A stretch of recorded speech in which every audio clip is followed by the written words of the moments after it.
Hey everyone, welcome back to another tutorial. In this ScreenPal guide for 2026, I'll show you how to fix ScreenPal not recording issues.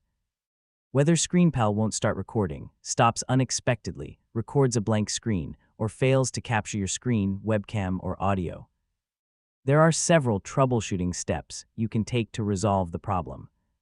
So let's get started. First, restart ScreenPal and try recording again. Temporary software glitches can sometimes prevent recordings from starting properly, and a simple restart may solve the issue. Next, check your internet connection if you're using online features or cloud-based functionality. While many recording features work locally, account verification and synchronization may require a stable connection.